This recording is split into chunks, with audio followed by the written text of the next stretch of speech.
חייל צהל נהרג היום בפיגוע ירי במחסום בקעות שבצפון הבקעה, אחרי שמחבל חמוש באקדח ירה בו והרגו. סמל ראשון רועי פרג'ון ביצע את שירותו הצבאי בגדוד החרדי נצח יהודה כלוחם וכמפקד כיתה נערץ, והיה מיועד לצאת לקורס קצינים. ב-19 באוגוסט 2006, כ"ה באב תשס"ו, רועי נהרג, החלל הראשון של הנח"ל החרדי. כבר באולטרסאונד בחודש שני ראו שיש רביעייה. כשהוציאו את ארבעתם, אז הרופא שטיפל בי, הוא אומר לי 3 פרג'ונים ופרג'ונה אחת. שמחה גדולה והתרגשות. התאלמנתי אחרי 2 ו3 חודשים, בעלי נהרג בתאונת עבודה. לקח לי די הרבה זמן לקלוט שאני לבד עם 4 ילדים. הייתה תקופה של חודשים שהייתי מגיעה למרפסת של הסלון, עומדת ומסתכלת בשעה שהוא צריך להגיע הביתה. ועד שהתאוששתי, אז גם בלבנון השנייה רועי כנראה.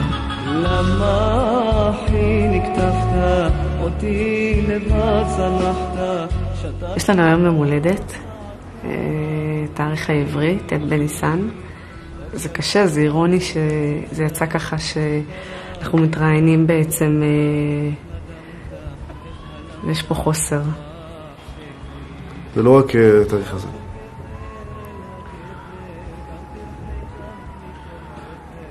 כל דקה, כל שעה חסר.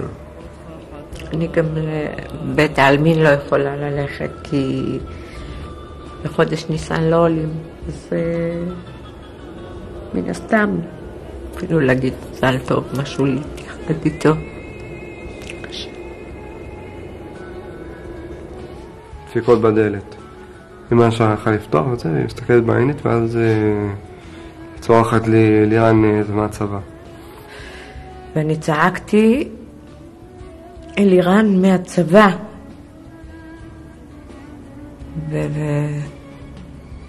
אז הוא אמר לי את מה שקרה. עשינו להרגיע אותה, להביא לה מים. היא באותו זמן התחילה להרביץ לעצמה. מכה. אני השתוללתי, אני לא אשכח את הרגע הזה, הדפיקה הזו. את אמא של רועי? כן. רועי נהרג. בחיים לא האמנתי שיבוא היום הארור הזה, ושיבואו להודיע לנו שהוא נהרג. אני פשוט מודה לו. 21 שנים נפלאות, ושישמור על אמא שלנו, שהיא הדבר הכי חשוב לנו. אני הבנתי מהמג"ד שהוא היה כמו אבא לחיילים שלו. כן, הוא לא הספיק להיות אבא. איך אני מתמודדת? יש לי עבודה שאני עובדת עם ילדים. אז שם יש חיים. יש חיים. זה ממלא אותי. האור בקצה המנהרה זה סוג של גם האור, זה האמונה שמחזיקה את הבן אדם ונותנת לו כוחות להעביר עוד יום ועוד יום. לרועי היה חבר טוב בשם דיוויד ממנצ'סטר, והוא קרא לבן שלו איתן רועי, על שם רועי.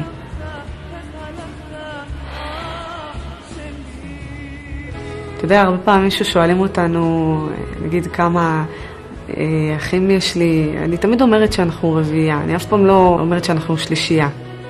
מבחינתי נולדנו רביעייה ואנחנו רביעייה, וככה זה תמיד יישאר.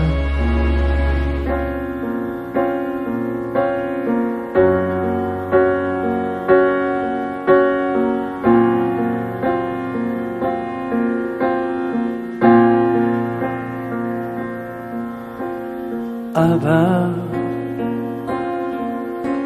חבר אמר לי לכתוב שיר עליך, על